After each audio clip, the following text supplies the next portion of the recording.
नमस्कार, मैं हीराजी शंकर आपका स्वागत करता हूं अपने YouTube चैनल में।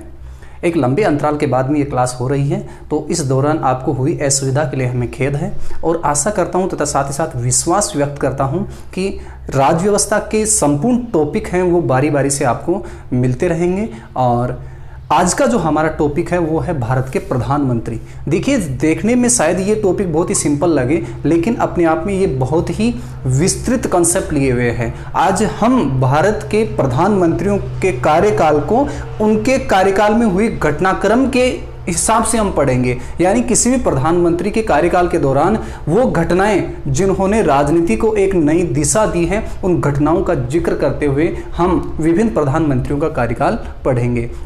तो आज का टॉपिक बहुत ही इंटरेस्टिंग रहने वाला है। साथ ही साथ हमें इस बात का भी थोड़ा ध्यान देना है कि किसी भी घटना को जब हम पढ़ते हैं तो हमें लगता है कि इसका और डिटेल हमें जानना चाहिए। तो अगर वो घटना बहुत ज़्यादा राजनीतिक कॉन्सेप्ट लिए हुए हैं तो उसका अलग से भी वीडियो मिल सकता है। बाकी जितना ज़रूरत होगा उतना हम देखने की कोशिश करेंगे। 15 अगस्त 1947 को भारत आज़ाद हुआ था और आज़ाद भारत से लेकर आज तक के जितने भी प्रधानमंत्री हुए हैं उन प्रधानमंत्रियों के कार्यकाल के दौरान घटी महत्वपूर्ण राजनीतिक घटनाओं का जिक्र हम करने वाले हैं। तो सबसे पहले भारत के प्रथम प्रधानमंत्री जवाहरलाल नेहरू।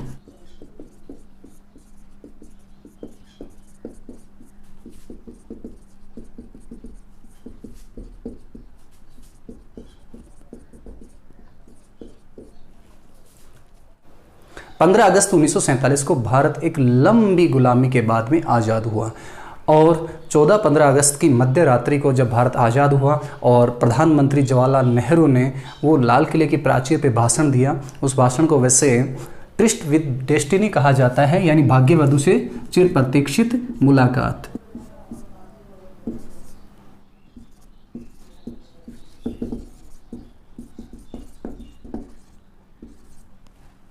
तो भाग्यवधु से चिर प्रतीक्षित हमारी मुलाकात हो गई। भाग्यवधु यानी यहाँ आज़ादी से है, तो आज़ादी से मुलाकात हो गई और लंबे संघर्ष का ये परिणाम था। देखिए, आज़ाद भारत का जो पहला मंत्रिमंडल था उसमें जवाहरलाल नेहरू को प्रधानमंत्री बनाया गया। हालांकि सरदार पटेल की भी अपनी लोकप्रियता थी और सरदार पटेल को प्रथम मंत्रिमंडल में उप प्रधानमंत्री बनाया गया। साथ ही साथ इस मंत्रिमंडल में कुछ नामी चेहरे भी थे, जैसे कानून मंत्री के रूप में डॉक्टर अंबेडकर, शिक्षा मंत्री के रूप में मौलाना आज़ाद। तो इस तरह से भारत का ये जो मंत्रिमंडल था, हालांकि ये मंत्रिमंडल आज़ादी से पहले ही अंतरिम सरकार के रूप में गठित हो चुका था, लेकिन 15 अगस्त 1947 को हम कहेंगे कि भारत के जो प्रथम प्रधानमंत्री थे वो जवाहरलाल नेहरू थे। तो हम जवाहरलाल नेहरू के कार्यकाल के दौरान जो भी महत्वपूर्ण घटनाक्रम हुए हैं उनको विभिन्न वर्गों में बांट के देखेंगे। एक तो आंतरिक भारत के रूप में हम 3 चुनौतियों के आधार पर राजनीतिक घटनाक्रमों का अध्ययन करेंगे और बाहरी का मतलब वैदेशिक संबंधों को लेकर हम अलग से घटनाक्रमों का जिक्र करेंगे। तो सबसे पहले हम ये कहेंगे कि जब भारत आज़ाद हुआ तो आज़ाद भारत के समक्ष 3 प्रमुख चुनौतियां थी और वो 3 चुनौतियां कौन कौन सी थी। तो सबसे पहली चुनौती तो ये थी कि राष्ट्र निर्माण कैसे किया जाए, यानी राष्ट्र निर्माण की चुनौती थी, या यूं कहें कि एक तरह से भारतीय एकता की चुनौती थी।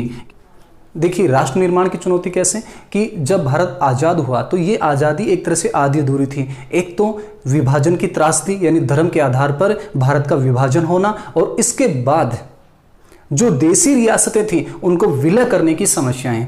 क्यों? क्योंकि भारत के स्वतंत्रता अधिनियम में ये प्रावधान था कि देसी रियासतें चाहे तो भारत में मिल सकती हैं, चाहे तो पाकिस्तान में मिल सकती हैं, या फिर तीसरा जो विकल्प था वो बड़ा खतरनाक था कि या फिर वो स्वतंत्र रह सकती हैं, यानी आज़ाद रह सकती हैं। तो इस प्रकार से आज़ादी के समय भारत में 562 रियासतें थी, 562 के आसपास रियासतें थी। तो इस प्रकार से अगर तीसरे बिंदु के ऊपर हर एक राजा और रियासत जोर देता तो शायद भारत के टुकड़े 562 या इससे भी अधिक होते। तो आज़ादी के समय भारत की जो स्थिति थी वो कैसी थी, वो आप इस मैप में देखिए कि किस तरह से भारत विभिन्न रजवाड़ों में, यानी कि रियासतों में और ब्रिटिश प्रांतों में बटा हुआ था। तो इस प्रकार से उस समय भारत के सामने सबसे बड़ी चुनौती तो ये थी कि भारत को एक कैसे किया जाए, यानी राष्ट्र का निर्माण कैसे किया जाए। तो पहली चुनौती तो नेहरू के सामने ये थी। इसके अलावा जो दूसरी चुनौती थी वो थी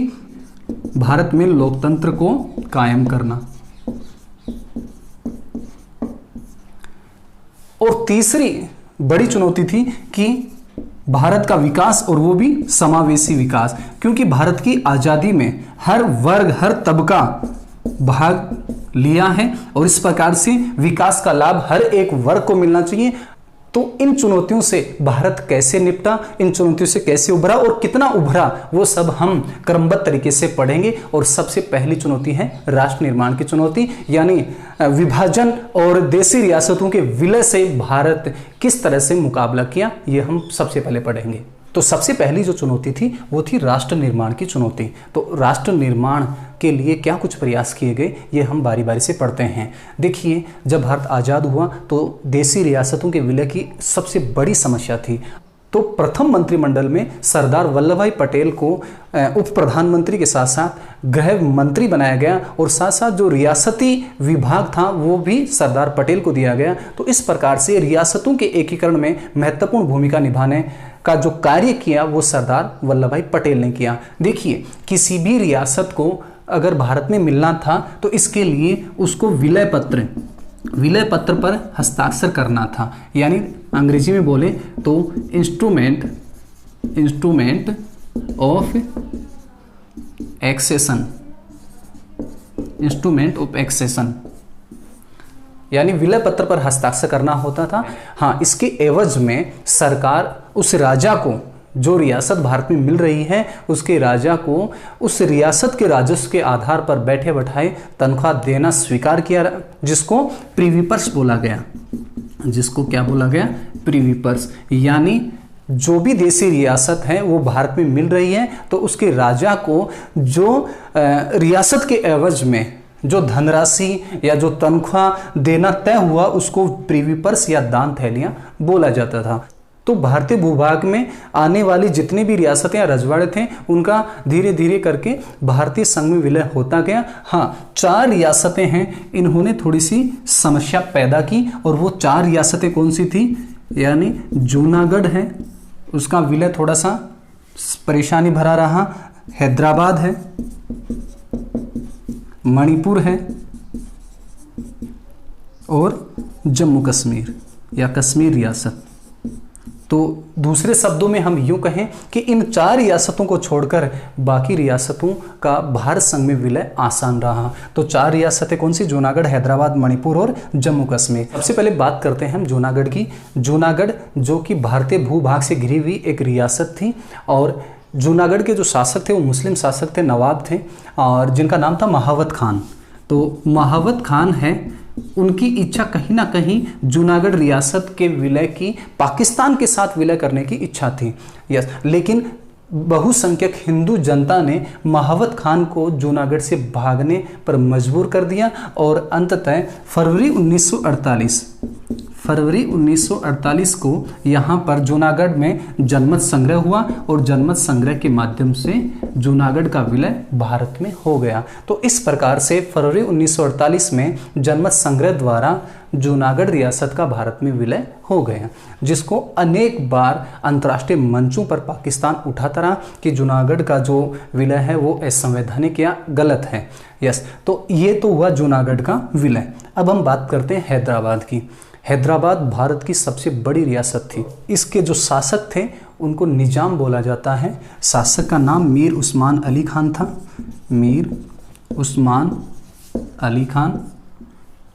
तो मीर उस्मान अली खान ने आज़ादी के समय अपनी रियासत का भारत में विलय नहीं किया और उन्होंने यथास्थिति रखने का भारत सरकार के साथ एक समझौता किया कि मुझे 1 साल तक यथास्थिति कायम रखने की छूट दी जाए। और इस दौरान हैदराबाद के शासक ने, हैदराबाद के निजाम ने हैदराबाद की जो गैर मुस्लिम आबादी थी उसके ऊपर अत्याचार शुरू कर दिए और मजबूरन भारत सरकार को सैन्य हस्तक्षेप करना पड़ा। और इस प्रकार से ऑपरेशन पोलो या कई इलाकों में इसको कैटरपिलर, ऑपरेशन कैटरपिलर भी कहा जाता है। तो ऑपरेशन पोलो या ऑपरेशन कैटरपिलर नामक सैन्य कार्रवाई भारतीय सेना ने की और इस प्रकार से हैदराबाद के निजाम यानी मीर उस्मान अली ने भारतीय सेना के सामने आत्मसमर्पण कर दिया। और इस प्रकार सितंबर 1948 में हैदराबाद का भी भारतीय संघ में विलय हो गया। अब हम बात करते हैं मणिपुर। मणिपुर पूर्वोत्तर की एक बहुत ही महत्वपूर्ण रियासत थी जिसके राजा थे बोधचंद्र सिंह। राजा का नाम था बोधचंद्र सिंह। बोधचंद्र सिंह ने भी भारतीय संघ से यथास्थिति बरकरार रखने का समझौता कर लिया। उसके बाद में वहाँ की जनता की अपेक्षाओं को ध्यान में रखते हुए बोधचंद्र सिंह ने मणिपुर में चुनाव करवाए। ध्यान दीजिए, जून 1948 में मणिपुर की जनता ने सार्वभौमिक वयस्क मताधिकार का प्रयोग करते हुए विधानसभा के लिए चुनाव किया। इस प्रकार से हम कह सकते हैं कि भारत में सबसे पहले सार्वभौमिक मताधिकार का प्रयोग मणिपुर में किया गया। संपूर्ण भारत में संविधान के लागू होने के बाद में जब 1951-52 में चुनाव हुए थे तब मताधिकार का प्रयोग किया गया था, लेकिन मणिपुर की जनता ने अपने मताधिकार का प्रयोग जून 1948 में ही कर लिया था। तो जून 1948 में मणिपुर में चुनाव हुए विधानसभा के लिए और उसके बाद भारतीय संघ ने बिना विधानसभा की इच्छा के वहाँ के राजा के साथ एक समझौता करके मणिपुर का विलय भारतीय संघ में कर लिया और ये जो नाराजगी है वो लंबे समय तक मणिपुर की जनता में रही। तो इस प्रकार से इन रियासतों का भारतीय संघ में विलय हो गया। अब बात आती है जम्मू कश्मीर की। तो 26 अक्टूबर 1947 को जम्मू कश्मीर के राजा हरि सिंह ने विलय पत्र पर हस्ताक्षर कर दिए और इस प्रकार से जम्मू कश्मीर का विलय भारत संघ में हो गया। लेकिन भारतीय सेना है वो पूरे कश्मीर को खाली नहीं करवा पाई और आज भी 1/3 कश्मीर है वो पाकिस्तान के पास है, जिसको हम POK यानी पाक अधिकृत कश्मीर बोलते हैं। यस, इसके बाद में यहाँ जम्मू कश्मीर में संविधान सभा के चुनाव हुए और 1954 में इस संविधान सभा ने भी जम्मू कश्मीर के भारत में विलय की पुष्टि कर दी। तो इस प्रकार से जम्मू कश्मीर भारत का अभिन्न अंग है।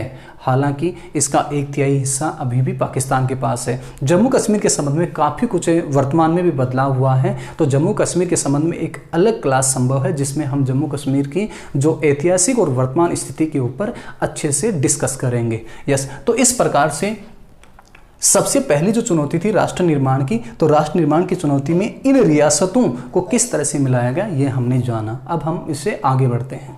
तो इस प्रकार हम कह सकते हैं कि 1948 के अंत तक आते आते देशी रियासतों के विलय की समस्या का समाधान कर लिया गया था। लेकिन देखिए 1947 में भारत विदेशी दासता से आज़ाद हो गया था, लेकिन ये पूरी तरह से सच नहीं है। अभी भी 2 औपनिवेशिक शक्तियाँ भारत में बैठी हुई थी, यानी अंग्रेजों के जाने के बाद फ्रांस और पुर्तगाल अभी भी भारत के किसी भूभाग पर कुंडली मारकर बैठे हुए थे। तो जब तक उनसे भारत के उन भूभागों को आज़ाद नहीं कराएं तब तक भारत की आज़ादी अधूरी ही है। और ये 10 से 15 साल का समय भी इनमें लग गया था।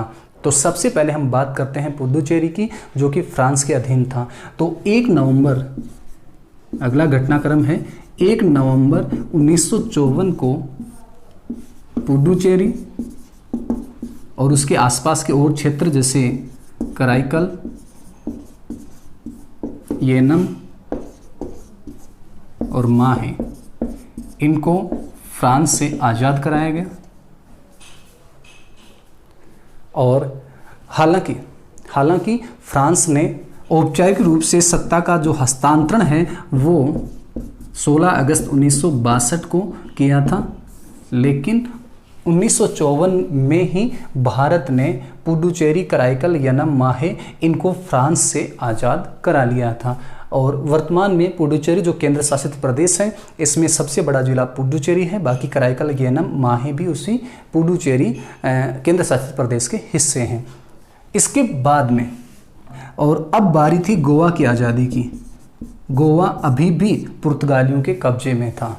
गोवा के साथ दमन और दीव क्षेत्र भी पुर्तगालियों के पास थे। तो पुर्तगालियों से गोवा, दमन, दीव को आज़ाद कराने के लिए भारतीय सेना ने एक सैन्य कार्रवाई की, एक सैन्य अभियान चलाया जिसको ऑपरेशन विजय ऑपरेशन विजय के नाम से जानते हैं। तो ऑपरेशन विजय नामक सैन्य कार्रवाई के द्वारा भारतीय सेना ने गोवा दमन दीव को पुर्तगालियों से आज़ाद कराया। और ये जो दिनांक थी ये थी 19 दिसंबर 1961। तो इस प्रकार से पुर्तगाल ऐसी औपनिवेशिक शक्ति थी जो भारत से सबसे अंत में गई, सबसे लास्ट में गई। और वो कब गई? 19 दिसंबर 1961 को, जब गोवा दमन दीव भारत में पूरी तरह से शामिल हुए। ध्यान देंगे कि पुर्तगाल से इन क्षेत्रों को आज़ाद कराने के लिए भारत ने सैन्य कार्रवाई की थी, जबकि फ्रांस से इन क्षेत्रों को आज़ाद कराने के लिए सैन्य कार्रवाई करने की जरूरत नहीं पड़ी।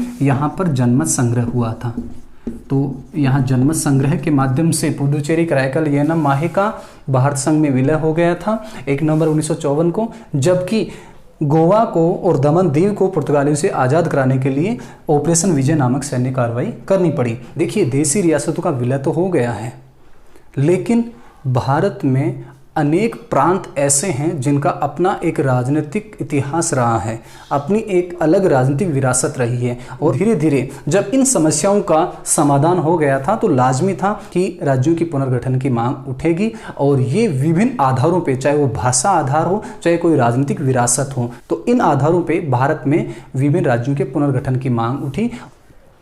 हालांकि राज्यों के पुनर्गठन को लेकर एक अलग क्लास हो सकती है, लेकिन हम नेहरू के काल में हुए महत्वपूर्ण घटनाक्रमों के हिसाब से इनको तथ्य के आधार पर पढ़ने की कोशिश करेंगे।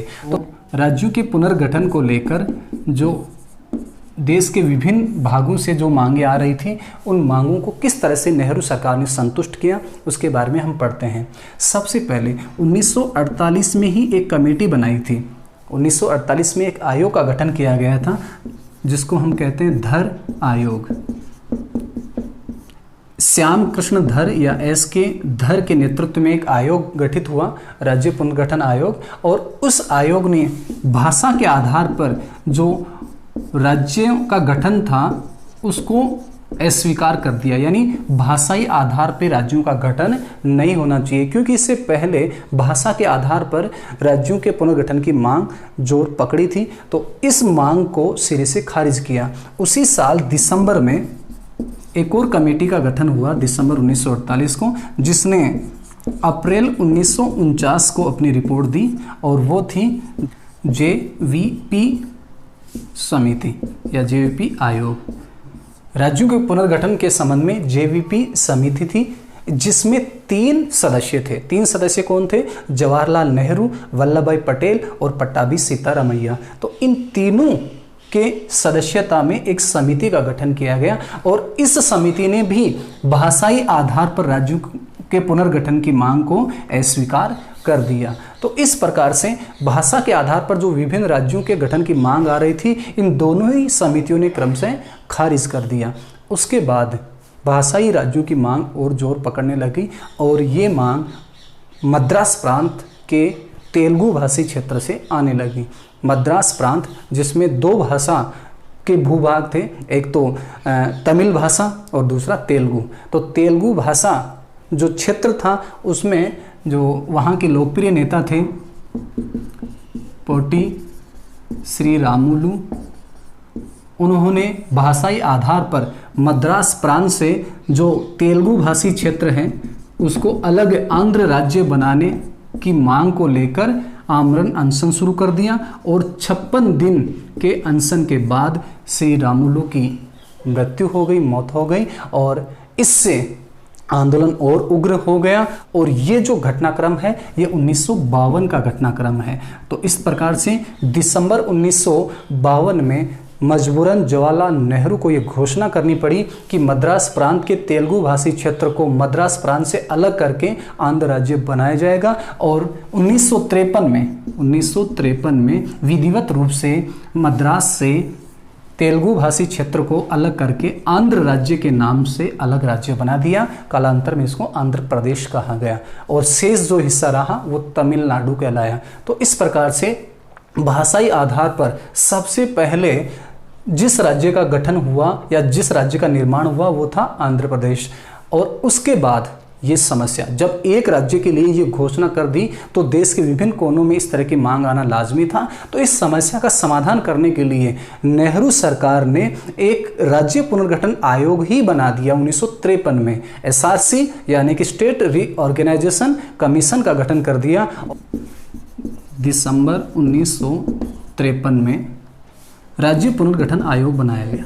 राज्य पुनर्गठन आयोग, इन इंग्लिश शॉर्ट में हम कह सकते हैं एसआरसी, स्टेट रीऑर्गेनाइजेशन कमीशन। और इसके जो अध्यक्ष थे फजल अली। बहुत बार पूछा गया प्रश्न है ये, फजल अली। ये 3 सदस्यीय था, एक तो फजल अली, 2 और सदस्य के.एम. पणिकर और दूसरे थे हृदयनाथ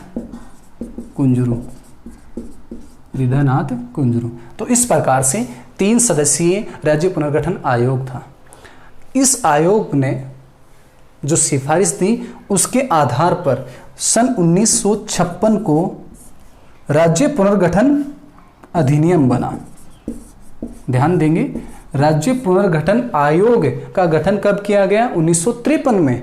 और इस आयोग की सिफारिश के आधार पर संसद में राज्य पुनर्गठन अधिनियम पेश किया गया, विधेयक पेश किया गया, जो अधिनियम बना। तो ये अधिनियम कब बना? 1956 में। और इस अधिनियम के आधार पर भारत में 14 राज्य और 6 केंद्र शासित प्रदेशों का गठन किया गया। तो इस प्रकार से 1956 में 7वां संविधान संशोधन किया गया। कौन सा संविधान संशोधन है? 7वां। तो 7वां संविधान संशोधन अधिनियम 1956 के द्वारा 14 राज्य और 6 केंद्र शासित प्रदेश बना दिए गए। और इस अधिनियम के बाद ऐसा नहीं है कि भारत में विभिन्न राज्यों के गठन की मांग आई नहीं हो, समय समय पर और ऐसी मांगें आती रही और कालांतर में जो भी सरकारें रहीं उन सरकारों ने इन मांगों को संतुष्ट करने का कार्य भी किया है। जैसे हम बात करें कि 1960 में ही बम्बई का विभाजन हो गया, बम्बई प्रांत, जिसमें गुजराती भाषी क्षेत्र गुजरात बना और मराठी भाषी क्षेत्र है वो महाराष्ट्र बना। इसके अलावा 1966 में जैसे पंजाब का विभाजन हो गया, यानी जिसमें पंजाबी भाषी क्षेत्र पंजाब रह गया और शेष जो मैदानी क्षेत्र था हिंदी भाषी क्षेत्र वो हरियाणा और उसका पहाड़ी क्षेत्र हिमाचल प्रदेश कालांतर में बन गया। इसी तरह से जब हम बात करते हैं 1972 में तो त्रिमेघमणि यानी त्रिपुरा, मेघालय और मणिपुर का गठन हुआ। इसी तरह 1987 की बात करें तो मिजोरम और अरुणाचल प्रदेश का गठन हुआ। और 2000 की बात करें तो 3 नए राज्यों का निर्माण हुआ, छत्तीसगढ़, झारखंड और उत्तराखंड।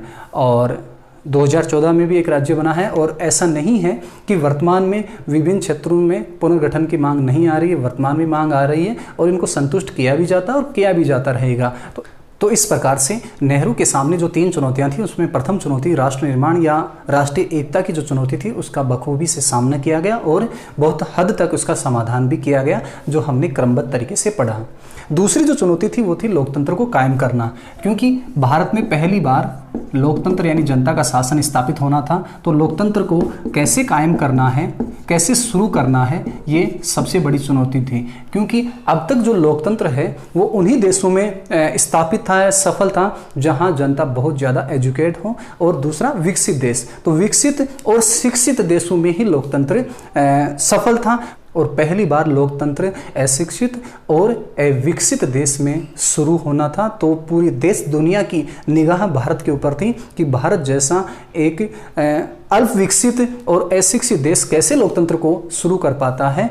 हालांकि कई देशों की जो मीडिया थी उन्होंने ये आशंका जता दी थी कि आने वाले दिनों में लोकतंत्र स्थापित करने का जो ये फैसला है नेहरू का, ये बहुत भारी पड़ेगा। लेकिन भारतीय जनता ने, भले ही वो अनपढ़ थी लेकिन अज्ञानी नहीं थी, उसने लोकतंत्र को स्थापित कर दिया और एक तरह से तमाचा मार दिया उन आलोचकों के ऊपर जो भारत में लोकतंत्र को बड़ी डाउट के साथ देख रहे थे।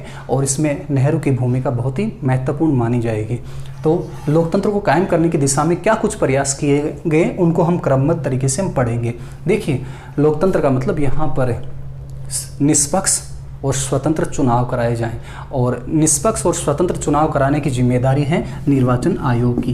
तो सबसे पहले निर्वाचन आयोग का गठन किया गया और ये गठन जनवरी 1950 में ही कर लिया गया। तो जनवरी 1950 में निर्वाचन आयोग का गठन किया गया, जिसमें मुख्य निर्वाचन आयुक्त, जो एक सदस्यीय निर्वाचन आयोग हुआ करता था, तो मुख्य निर्वाचन आयुक्त बनाए गए कौन? सुकुमार सेन। सुकुमार सेन। तो हम ये कह सकते हैं कि भारत के प्रथम निर्वाचन आयुक्त सुकुमार सेन थे। तो निर्वाचन आयोग का गठन जनवरी 1950 में, क्योंकि इस निर्वाचन आयोग के ऊपर ही जिम्मेदारी थी कि वो स्वतंत्र और निष्पक्ष चुनाव कराएं, और चुनाव किसके? कि लोकसभा के चुनाव कराएं, जिससे कि देश में एक चुनी हुई सरकार बने। क्योंकि अब तक जो प्रधानमंत्री जवाहरलाल नेहरू के नेतृत्व में सरकार थी, वो संविधान के द्वारा तय की गई प्रक्रिया के माध्यम से चुनी हुई सरकार नहीं थी। ये एक अंतरिम सरकार थी जो आज़ादी से पहले ही संविधान सभा के आधार पर बनी थी। तो सबसे पहले संसद के चुनाव के लिए या राज्यों में विधानसभा के चुनाव के लिए निर्वाचन आयोग की जरूरत थी। तो जनवरी 1950 में निर्वाचन आयोग का गठन कर दिया गया। अब निर्वाचन आयोग का पहला काम क्या था? कि पहला तो कि मतदाता कौन है इनकी पहचान करें। तो वो व्यक्ति जो 21 या 21 साल से ऊपर हैं उनका नाम लिस्ट करना जरूरी था, उनका नाम निर्देशित करना जरूरी था। तो इसके लिए निर्वाचन नामावली बनाई गई। अब देखिए, भारत में पहली बार निर्वाचन नामावली बनाई जा रही है, तो इसमें काफ़ी समय लगना है, क्योंकि लोगों के पास जन्म को प्रमाणित करने के कोई डॉक्यूमेंट्स नहीं है उस समय। क्यों? क्योंकि भारत 85% से ज़्यादा निरक्षर है, यानी उस समय लगभग 15% आबादी है या 15% वोटर हैं, वो ही पढ़े लिखे थे। तो इस प्रकार से जहां 85% या उससे भी ज़्यादा वोटर हैं वो अनपढ़ हों, उन लोगों का नाम लिस्ट करना, उन लोगों का नाम निर्देशित करना या निर्वाचन नामावली बनाना, ये बड़ी चुनौतीपूर्ण बात थी और ये लंबा समय लगा इस तैयारी में। और अंततः अक्टूबर 1951 में भारत में प्रथम आम चुनाव शुरू हुए। तो अक्टूबर 1951 से लेकर फरवरी 1952 के बीच प्रथम आम चुनाव हुए। तो अगर कोई पूछे कि प्रथम आम चुनाव इसलिए बोला जाता है कि लोकसभा और विधानसभा के चुनाव जिसमें आम जनता हिस्सेदार बनती है, तो ये आम चुनाव है। प्रथम आम चुनाव कब हुए? अक्टूबर 1951 से लेकर फरवरी 1952 के बीच में। तो और जब चुनाव परिणाम आया तो सीधी सी बात है कि उस दल को बहुमत मिलना था जिस दल ने भारतीय राष्ट्रीय आंदोलन की अगुवाई की थी, और वो दल था पंडित नेहरू के नेतृत्व में भारतीय राष्ट्रीय कांग्रेस। तो भारतीय राष्ट्रीय कांग्रेस को अपार बहुमत मिला। तो प्रथम आम चुनाव में लोकसभा की 489 सीटों के ऊपर चुनाव लड़ा गया, और उनमें से 364 सीटें हैं या 364 सदस्य हैं वो भारतीय राष्ट्रीय कांग्रेस के जीते। तो इस प्रकार से प्रथम आम चुनाव में कांग्रेस ने एक तरह से एक तरफा जीत हासिल की, और ये जीत का सिलसिला ये 3 आम चुनाव तक जारी रहा। यानी ये प्रथम आम चुनाव जो कि 1952 में हुआ, दूसरा जो आम चुनाव 1957 और तीसरा लोकसभा का जो चुनाव हुआ 1962। इन तीनों आम चुनावों में कांग्रेस का जो जलवा था वो बरकरार रहा, और तीनों आम चुनाव में कांग्रेस की जो गणितीय स्थिति थी, आंकड़ों की स्थिति थी, वो कुछ इस प्रकार से थी। 494 में से 371 सीटें, 494 में से 361 सीटें। तो इस प्रकार से इन 3 लोकसभा के चुनावों में, 1952 के प्रथम चुनाव में, 1957 के द्वितीय लोकसभा चुनाव में और 1962 के तीसरी लोकसभा के चुनाव में कांग्रेस का ही दबदबा रहा। और इसको राजनीति विज्ञान के एक प्रमुख विद्वान रजनी कोठारी ने कांग्रेस प्रणाली का नाम दिया। यानी एक दल के प्रभुत्व का जो दौर था वो शुरुआती 3 आम चुनाव में देखने को मिला। हालांकि द्वितीय आम चुनाव 1957 की एक महत्वपूर्ण घटना रही थी कि केरल में कम्युनिस्टों की जीत। बाकी तो लगभग सभी राज्यों में कांग्रेस ही जीत रही थी। भाई, केंद्र में तो कांग्रेस सरकार बना ही रही थी, राज्यों में भी कांग्रेस की सरकार बन रही थी, लेकिन 1957 में जो महत्वपूर्ण घटनाक्रम घटा वो ये था कि केरल राज्य ऐसा था जो कांग्रेस से फिसल गया और वो कम्युनिस्टों के पास चला गया। यानी कम्युनिस्ट पार्टी वहां बहुमत प्राप्त कर पाई।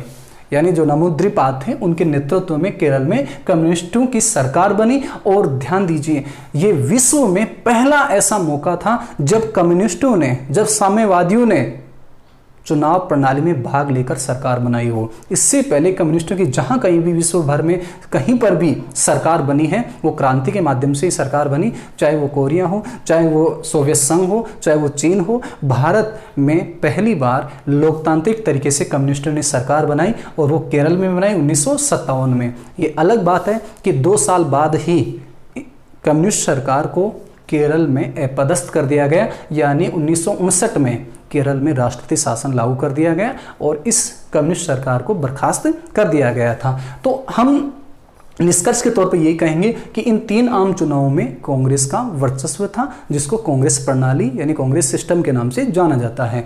तो इस प्रकार जो भारत के सामने दूसरी बड़ी चुनौती थी लोकतंत्र को कायम करना, उस चुनौती का भारत ने बखूबी सामना किया और यहाँ न केवल लोकतंत्र शुरू हुआ वरन उत्तरोत्तर दृढ़ होता गया और आज भारत विश्व का सबसे बड़ा लोकतंत्र माना जाता है। तो नेहरू सरकार के सामने तीसरी बड़ी चुनौती थी, वो थी भारत का संतुलित आर्थिक विकास या समावेशी विकास। देखिए, विकास का लाभ हर तबके को मिले, इसको हम समावेशी विकास कहते हैं। यस, तो समावेशी विकास के लिए कुछ निर्णय लिए जाएं। आर्थिक विकास का कौन सा मॉडल अपनाया जाए जिससे कि ज़्यादा से ज़्यादा लोगों को विकास का बेनिफिट मिले। देखिए, जब भारत आज़ाद हुआ था उस समय विश्व में आर्थिक विकास के 2 मॉडल या 2 प्रतिमान प्रचलित थे और वो 2 मॉडल कौन से थे? 2 मॉडल थे। एक तो पूंजीवादी मॉडल, यानी पूंजीवादी तरीके से हम आर्थिक विकास करें, और दूसरा साम्यवादी मॉडल। और अमेरिका के नेतृत्व में पूंजीवादी गुट बन रहा था एक तरह से, और सोवियत संघ के नेतृत्व में साम्यवादी गुट बन रहा था।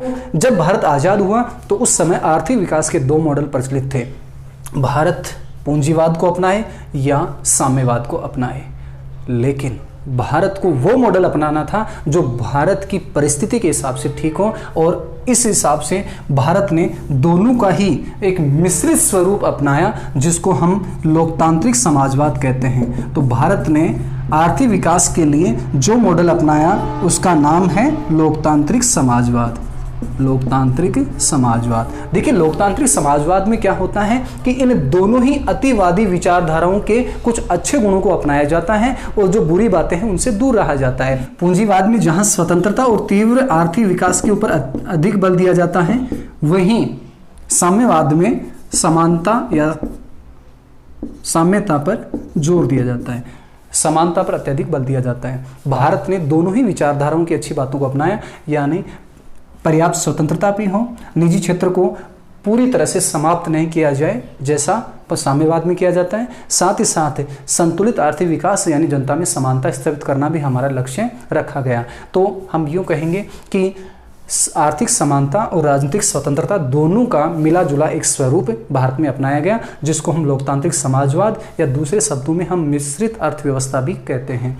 तो हमें समावेशी विकास करना था, संतुलित आर्थिक विकास करना था और इसको बखूबी निभाया जाए। इसके लिए भारत में सबसे पहले एक योजना आयोग का गठन किया गया, जिसका काम था कि भारत के लिए आर्थिक विकास हेतु वह संतुलित आर्थिक योजना बनाए, और इसका गठन 15 मार्च 1950 को किया गया। तो योजना आयोग का गठन किया गया जिसके अध्यक्ष प्रधानमंत्री रहते हैं। तो इस योजना आयोग ने भारत में नियोजित आर्थिक विकास का सुझाव दिया। नियोजित का मतलब कि हमें अपने उपलब्ध संसाधनों का आकलन करना है और उनका प्राथमिकता के आधार से दोहन करना है या उनका व्यय करना है कि हमारी पहली प्राथमिकता क्या है और निश्चित समय में किस तरह से हमें आर्थिक विकास करना है। तो इस प्रकार से 5-5 वर्ष की योजनाएं बनाई गई। तो योजनाएं की सिफारिश पर भारत में 5 वर्षीय योजनाएं शुरू की गई। अब सबसे पहले जो प्रथम पंचवर्षीय योजना थी उसमें भारत के संसाधनों का आकलन किया गया। तो उसमें यह पाया गया कि भारत की मैक्सिमम जो जनसंख्या है वो कृषि पर आधारित है। गांवों का विकास करना है, मैक्सिमम जनता का विकास करना है तो कृषि पर ध्यान देना होगा। इसलिए प्रथम पंचवर्षीय योजना में सबसे ज़्यादा जोर दिया गया कृषि पर। तो कृषि से संबंधित जो भी संसाधन थे वो संसाधन जुटाने का प्रयास किया गया और इसी बात पर जोर देते हुए सिंचाई और कृषि को दुरुस्त किया गया और इसलिए बड़ी बड़ी जो बहुउद्देशीय परियोजनाएं हैं, जैसे भाखड़ा नांगल परियोजना, जैसे हीराकुंड दामोदर घाटी नदी परियोजना, इन बहुउद्देशीय योजनाओं को इसी दौरान विकसित किया गया और इसी निमित्त शुरू में भूमि सुधार पर भी जोर दिया गया और भूमि सुधार और जमींदारी प्रथा उन्मूलन के लिए प्रथम संविधान संशोधन किया गया भूमि सुधारों को लेकर, भूमि अधिग्रहण को लेकर। और प्रथम संविधान संशोधन जो कि 1951 में किया गया, उसके माध्यम से संविधान में एक नवी अनुसूची जोड़ी गई और इस अनुसूची में भूमि सुधार या भूमि अधिग्रहण से संबंधित कानून रखे गए। और उन कानूनों की खास विशेषता यह है कि उन कानूनों के ऊपर उच्चतम न्यायालय को न्यायिक पुनरावलोकन की शक्ति प्राप्त नहीं है। हालांकि बाद के निर्णयों में न्यायालय ने यह स्वीकार किया कि इनके ऊपर भी न्यायिक पुनरावलोकन हो सकता है, लेकिन प्रथम दृष्टया में हम ये कहेंगे कि नवी अनुसूची में शामिल जो भी कानून हैं उनके ऊपर न्यायिक पुनरावलोकन नहीं हो सकता। क्यों? क्योंकि भूमि सुधार के लिए कई बार क्या होता है, या यूं कहें कि संपत्ति के न्यायोचित वितरण के लिए हमें किसी वर्ग के मूल अधिकारों को सीमित करना पड़ता है और उच्चतम न्यायालय संविधान की रक्षा करते हुए मूल अधिकार की भी रक्षा करता है। और ऐसी स्थिति में ये जो समाजवादी कार्यक्रम है या ये जो संतुलित आर्थिक विकास के कार्यक्रम है, जमींदारी प्रथा उन्मूलन जैसे कार्यक्रम है, इनके ऊपर प्रतिबंध यानी उनको अवैध घोषित कर सकता है। तो इसी आशंका को ध्यान में रखते हुए भूमि सुधार या समाजवादी कार्यक्रम से संबंधित जितने भी कानून थे उनको लेकर एक अलग अनुसूची यानी नवी अनुसूची बना दी गई प्रथम संविधान संशोधन के माध्यम से, और उन कानूनों को न्यायालय की न्यायिक पुनरावलोकन शक्ति से बचाया गया, जिससे कि आर्थिक विकास संतुलित तरीके से किया जा सके। तो इस प्रकार से शुरुआत में हमारा जो समावेशी विकास का जो फोकस था वो कृषि आधारित सुधारों पर था। फिर जब द्वितीय पंचवर्षीय योजना शुरू हुई तो द्वितीय पंचवर्षीय योजना में हमने ये माना कि अब हमें तीव्र आर्थिक विकास की भी ज़रूरत है, और तीव्र आर्थिक विकास की ज़रूरत है तो अब हमें कृषि के साथ साथ औद्योगिकीकरण यानी उद्योगों के ऊपर भी पर्याप्त ध्यान देना होगा। तो द्वितीय जो पंचवर्षीय योजना थी उसमें उद्योगों के ऊपर ज़्यादा ध्यान दिया गया, और द्वितीय पंचवर्षीय योजना के दौरान ही भिलाई, राउरकेला, दुर्गापुरा जैसे इस्पात के बड़े बड़े कारखाने लगे, जिससे कि तीव्र औद्योगिक विकास हो, और तीव्र औद्योगिक विकास से ही तीव्र आर्थिक विकास संभव है, और वो विकास रिस के अंततः सभी लोगों के पास जाए, ऐसी सरकार की मान्यता थी। तो इस प्रकार से द्वितीय पंचवर्षीय योजना में हमने उद्योगों के ऊपर खास ध्यान दिया। तो इस प्रकार से हमने समावेशी आर्थिक विकास को संभालने की कोशिश की। तो इस प्रकार से जवाहरलाल नेहरू की सरकार ने शुरुआत में जो भारत के सामने जो भी घरेलू चुनौतियां थी उन चुनौतियों का बखूबी सामना किया, और 3 चुनौतियों के बारे में हमने पढ़ा भी कि राष्ट्र निर्माण की चुनौती है, उसका सामना किया, उसका समाधान किया, उसके बाद में लोकतंत्र को विधिवत रूप से कायम किया, और न केवल कायम किया वरन उसको मजबूत भी किया उत्तरोत्तर। और तीसरी जो चुनौती थी समावेशी विकास, तो इसके लिए भी योजना आयोग और नियोजित आर्थिक विकास को अपनाया गया, और मिश्रित अर्थव्यवस्था या यूं कहें कि लोकतांत्रिक समाजवाद को अपनाया गया, और उसी नींव के ऊपर आज भारत उत्तरोत्तर विकास कर भी रहा है। और अब हम जवाहरलाल नेहरू को वैदेशिक संबंधों के हिसाब से नापने का प्रयास करते हैं कि वैदेशिक संबंधों को लेकर जवाहरलाल नेहरू का क्या नज़रिया था, और इस संबंध में वो महत्वपूर्ण घटनाक्रम, महत्वपूर्ण तिथियां कौन सी हैं जो भारत की विदेश नीति का चित्रण करती हैं। देखिए, भारत की विदेश नीति के जनक के तौर पर नेहरू को याद किया जाता है, क्योंकि पहली बात तो कि भारत के वो प्रथम प्रधानमंत्री थे, और प्रथम प्रधानमंत्री होने का मतलब ये हुआ कि वैदेशिक मामलों में भारत का क्या स्टैंड होगा वो कहीं ना कहीं प्रथम प्रधानमंत्री ही तय करने वाला था। और दूसरा कि प्रधानमंत्री जवाहरलाल नेहरू थे वो स्वयं अपने पास विदेश विभाग रखते थे, यानी प्रधानमंत्री जवाहरलाल नेहरू के कार्यकाल में कोई अलग से विदेश मंत्री नहीं था। तो इस प्रकार से विदेश नीति के ऊपर पूरी तरह से जवाहरलाल नेहरू की छाप रही, और इसी कारण जवाहरलाल नेहरू को विदेश नीति का जनक कहा जाता है। तो इस संबंध में जवाहरलाल नेहरू की महत्वपूर्ण जो भूमिकाएं थी वो किस किस क्षेत्र में थी, तो अब हम पढ़ रहे हैं कि विदेश नीति को लेकर इस दौरान क्या महत्वपूर्ण फैसले हुए।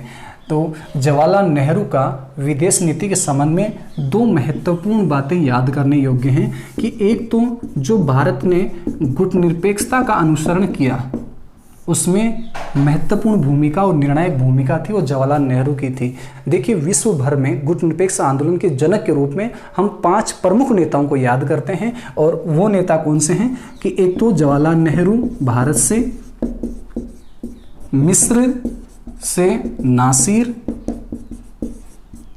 और युगोस्लाविया से मार्शल टीटो, इसके अलावा इंडोनेशिया से सुकर्णो और घाना से एनक्रुमा। तो इस प्रकार से ये जो 5 प्रमुख नेता या 5 प्रमुख देश थे वो गुटनिरपेक्ष आंदोलन के जनक थे, और इसमें नेहरू की महत्वपूर्ण भूमिका को हम यहाँ पर देख रहे हैं। इसके अलावा पंचशील के जनक के रूप में भी हम नेहरू को याद करते हैं। सर्वप्रथम इनकी अभिव्यक्ति हुई 29 अप्रैल 1954 को। भारत ने चीन के साथ एक समझौता किया था तिब्बत के संबंध में, और ये समझौता नेहरू और चीन के प्रधानमंत्री, तत्कालीन प्रधानमंत्री चाउ एन लाई के बीच में हुआ था। तो पंचशील के सिद्धांतों की स्थापना कब की गई? 29 अप्रैल 1954 को नेहरू और चाउ एन लाई के बीच में एक समझौता हुआ था तिब्बत को लेकर, और उस समझौते में पंचशील के सिद्धांतों की स्थापना हुई। तो इस प्रकार से हम ये कह सकते हैं कि गुटनिरपेक्षता और पंचशील के मामलों में नेहरू को हमेशा याद किया जाएगा। ये अलग बात है कि चीन आगे चलकर इन सिद्धांतों पे कायम नहीं रहा, और 1962 तक आते आते चीन काफ़ी भारत के प्रति आक्रामक हो गया था, और चीन ने भारत के ऊपर आक्रमण कर दिया था। तो वहाँ पर कहीं ना कहीं नेहरू की विदेश नीति के ऊपर लोग प्रश्न चिन्ह लगाते हैं, लेकिन शुरुआती स्तर पर भारत का विकासशील देशों में जो नेतृत्व नेहरू ने किया था वो बहुत ही काबिल तारीफ था। तो इस काल में वैदेशिक संबंधों को लेकर क्या कुछ महत्वपूर्ण घटनाक्रम घटे या क्या कुछ महत्वपूर्ण निर्णय लिए गए, तो हमने गुटनिरपेक्षता को अपनाया। हालांकि गुटनिरपेक्षता का विधिवत रूप से स्थापना है वो 1961 में हुई थी, हालांकि इसके लिए प्रयास पहले से ही जारी थे, और 1954 में पंचशील के सिद्धांतों की स्थापना हुई। इसी तरह 1955 में जो बांडुंग सम्मेलन हुआ था, बांडुंग यानी जो कि इंडोनेशिया में है, इसमें भी भारत और भारत की तरफ से नेहरू ने बढ़ चढ़कर भूमिका निभाई थी। ये एक तरह से विकासशील देशों का सम्मेलन था, अफ्रो एशियाई सम्मेलन था, जिसमें नेहरू की एक तरह से नेतृत्वकारी भूमिका थी। इसके बाद में हम बात करें तो 1960 में पड़ोसी देश पाकिस्तान के साथ संबंधों को ठीक करने का प्रयास नेहरू सरकार ने किया। 1960 में नेहरू और पाकिस्तान के तत्कालीन शासक अयूब खान के बीच में एक समझौता हुआ नदियों के संबंध में, जिसको सिंधु नदी समझौता कहते हैं। सिंधु नदी समझौता ये 1960 में हुआ था, और ये नेहरू और अयूब खान के बीच में हुआ था। तो भारत के ऊपर चीन का आक्रमण, तो ये जो चीन का आक्रमण है ये कहीं ना कहीं भारत की जो संत वाली जो छवि थी उसके ऊपर काफ़ी आघात लगा, और इस युद्ध के लिए भारत तैयार नहीं था। ये युद्ध एक तरह से भारत के ऊपर थोपा गया था, और 1 महीने तक चला ये युद्ध।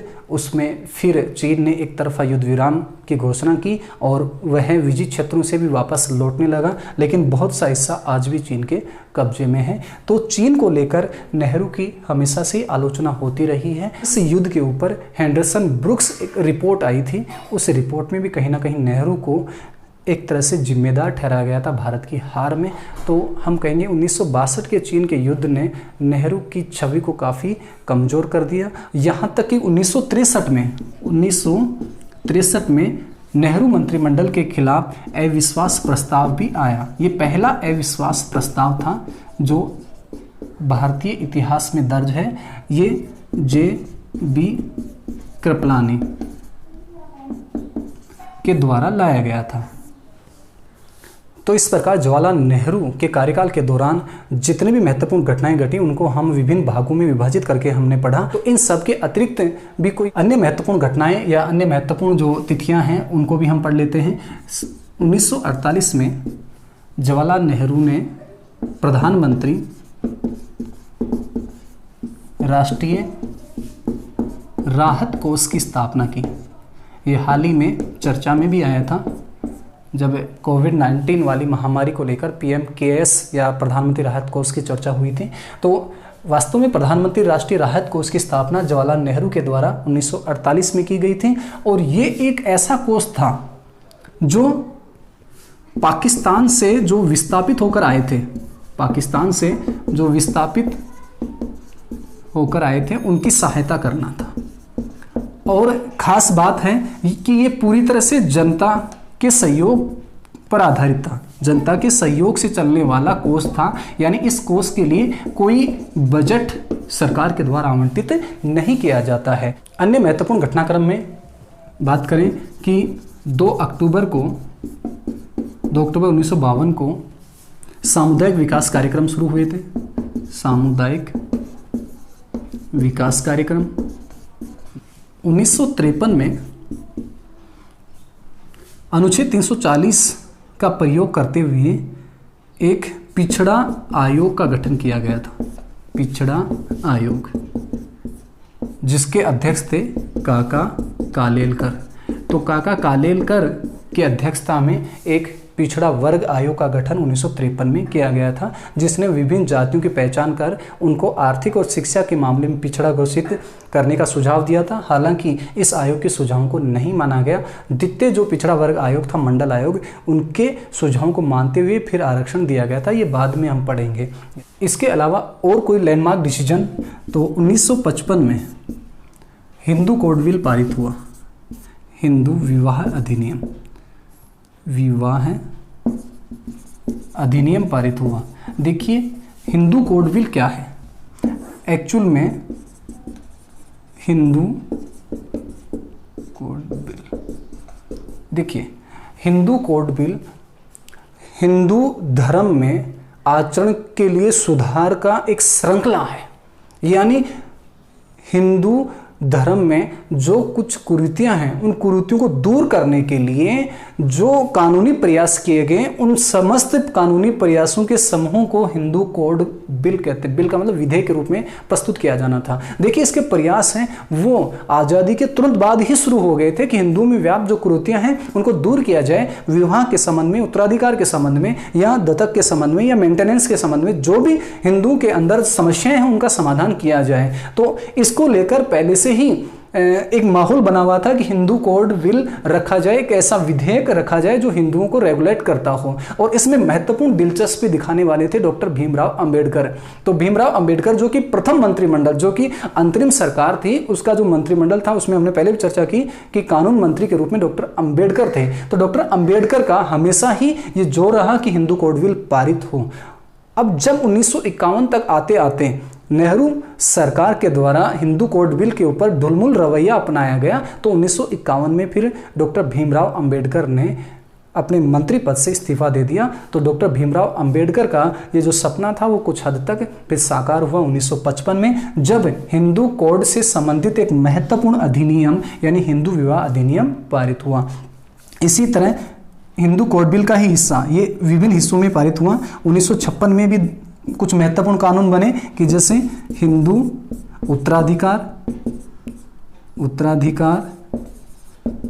अधिनियम, और इसी तरह हिंदू दत्तक एवं पुनर्भरण अधिनियम। तो इस तरह के जो कानून हैं इनमें हिंदुओं से संबंधित जो भी आचरण है उसको रेगुलेट करने की कोशिश की। और ध्यान दें इन अधिनियमों में हिंदू की जो व्याख्या की है वो व्यापक की गई है, जिसमें जैन हैं, सिख हैं और बौद्ध हैं, उनको भी इस श्रेणी में रखा गया है। तो इस प्रकार से भारत में जितने भी प्रमुख धर्म हैं इसमें इस्लाम को छोड़कर सभी धर्मों के धार्मिक मामलों में जो कुरीतियां व्याप्त थी उन कुरीतियों को दूर किया गया। और इसी कारण विपक्ष को भी ये बोलने का मौका मिल गया कि इस्लाम धर्म में हस्तक्षेप क्यों नहीं, बाकी दूसरे धर्म में हस्तक्षेप क्यों किया गया।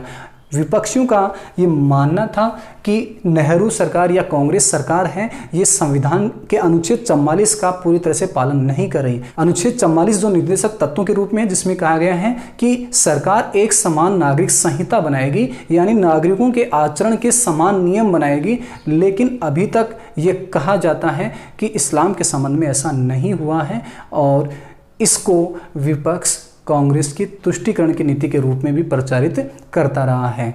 आगे चलकर वर्तमान समय में मोदी सरकार ने अवश्य इस्लाम के संबंध में एक विवाह अधिनियम पास कर दिया है, जिसको लोकप्रिय रूप से ट्रिपल तलाक के रूप में हम जानते हैं। तो इस प्रकार से धीरे धीरे भारत है वो एक समान नागरिक संहिता की ओर बढ़ रहा है। 1955 की एक महत्वपूर्ण और घटना है कि यहाँ राजभाषा आयोग का भी गठन किया गया था। राजभाषा आयोग जो कि बी.जी. खेर की अध्यक्षता में गठित हुआ था। तो प्रश्न पूछा जा सकता है कि राजभाषा आयोग का गठन कब किया गया? 1955 में। और इसके अध्यक्ष कौन थे? बी.जी. खेर। जवाहरलाल नेहरू के कार्यकाल के दौरान अन्य महत्वपूर्ण घटनाओं में हम पढ़ रहे हैं कि एक है 1957 की बात हम करेंगे कि जब पंचायती राज के लिए बलवंत राय मेहता समिति का गठन किया गया था। बलवंत राय मेहता समिति, और इस समिति ने त्रिस्तरीय पंचायती राज का सुझाव दिया था और इस आधार पे 2 अक्टूबर 1959 को पंचायती राज का शुभारंभ हुआ था। इसको हम डिटेल से पंचायती राज वाले टॉपिक में पढ़ेंगे। 1958 की एक और महत्वपूर्ण घटना कि 1958 में एक महत्वपूर्ण कानून भी बना था। ये सितंबर का महीना था, सितंबर 1958 में। और वो जो कानून था वो था कि AFSPA सपा। इस कानून का जो फुल फॉर्म है वो है कि सशस्त्र बल विशेष शक्तियां अधिनियम, यानी armed force special powers act.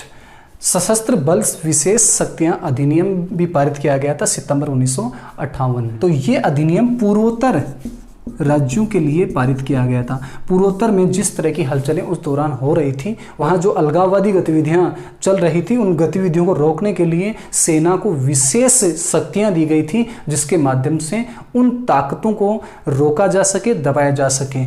तो पूर्वोत्तर के जो राज्य हैं उनके लिए ये कानून उस समय बना था। हालांकि बहुत से भागों से ये कानून हटा लिया गया, लेकिन कुछ भागों में आज भी ये कानून विद्यमान है पूर्वोत्तर में। और आपने नाम सुना होगा इरोम शर्मिला का,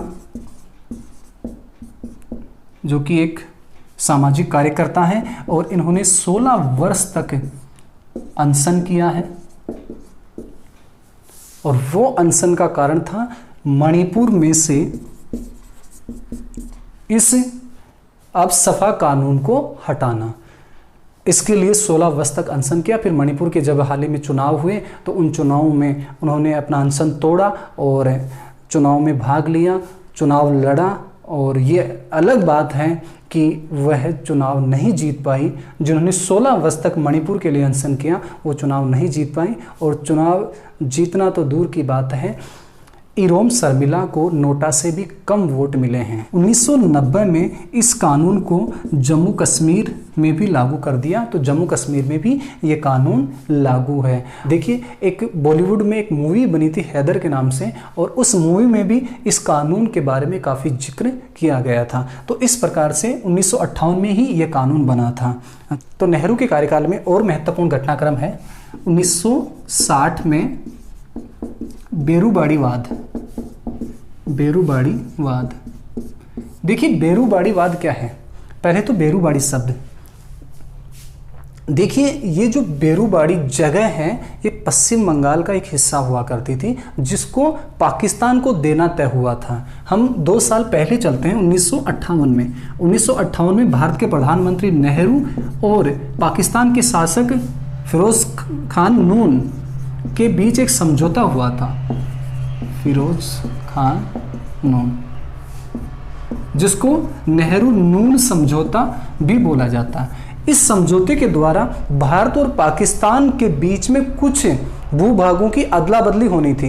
देखिए, भारत और पाकिस्तान के बीच में सीमा का निर्धारण रेड क्लिफ के नेतृत्व में किया गया, इसीलिए भारत पाक सीमा को रेड क्लिफ सीमा भी हम कहते हैं। देखिए, ये जो सीमा निर्धारण था वो कुछ क्षेत्रों का बंद कमरे में ही कर दिया गया और इस वजह से अव्यावहारिक विभाजन हो गया। अव्यावहारिक विभाजन कैसे कि एक व्यक्ति है, उसका घर तो भारत में है लेकिन उसका खेत पाकिस्तान में है। तो इस तरह से इन गलतियों को दुरुस्त करने के लिए एक समझौता हुआ 1958 में नेहरू और नून के बीच में, जिसको नेहरू नून समझौता कहा जाता है। तो इस समझौते के बाद देश भर में विरोध शुरू हो गया। बेरूबाड़ी क्षेत्र जो कि भारत का क्षेत्र था वो पाकिस्तान को देना था, तो बेरूबाड़ी को लेकर देश भर में विरोध हुए। अब जब देश भर में विरोध हुए तो इस वाद में ये चुनौती दी गई कि कैसे कोई सरकार भारत का भूभाग दूसरे देश को हस्तांतरित कर सकती है। तो इस आधार पर इस निर्णय को चुनौती दी गई जो बेरूबाड़ी वाद के नाम से जाना गया। उस समय प्रस्तावना को लेकर भी उच्चतम न्यायालय ने व्याख्या दी और वो व्याख्या क्या थी जो महत्वपूर्ण है। वो व्याख्या थी कि एक तो प्रस्तावना है ये संविधान का भाग नहीं है, संविधान का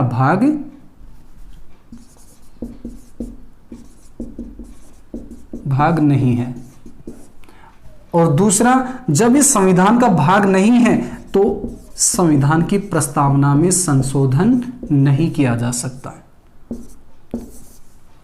और नेहरू के काल में चलते चलते अंतिम तौर पे हम देखेंगे 1963 में चर्चित एक कामराज प्लान, कामराज योजना क्या थी, क्या था कामराज प्लान। के कामराज जो कि मद्रास के मुख्यमंत्री रहे थे और उन्होंने ये आह्वान किया कि कांग्रेस के जो भी वरिष्ठ नेता हैं उनको ये राजनीतिक पद है या मंत्री पद है वो छोड़ देना चाहिए और उनको चाहिए कि वो कांग्रेस संगठन को सुदृढ़ करें। और इनके आह्वान पर कांग्रेस के 6 मुख्यमंत्रियों ने और इतने ही केंद्र सरकार के मंत्रियों ने त्यागपत्र दे दिया और वो कांग्रेस संगठन को सुदृढ़ करने के कार्य में जुट गए और इस योजना को, इस आह्वान को कामराज योजना के नाम से जाना जाता है कि यहाँ किसी भी संगठन या किसी पार्टी के नेता को चाहिए कि वह अपनी पार्टी को सुदृढ़ करे, वह राजनीतिक पदों की महत्वाकांक्षा कम रखे। तो इस प्लान को कामराज प्लान कहा गया और इस प्रकार 27 मई 1964 को जवाहरलाल नेहरू के निधन के बाद एक तरह से नेहरू युग का अंत हुआ। और अब हम उससे आगे पढ़ते हैं कि 1964 में नेहरू के बाद कौन और उस दौरान क्या क्या महत्वपूर्ण घटनाएं घटित हुई। 27 मई 1964 को जब प्रधानमंत्री जवाहरलाल नेहरू का निधन हो गया तो ये जो महत्वपूर्ण पद है ये खाली नहीं रह सकता, इसलिए इसको भरना जरूरी है और इसके लिए संसदीय दल की बैठक होना जरूरी है।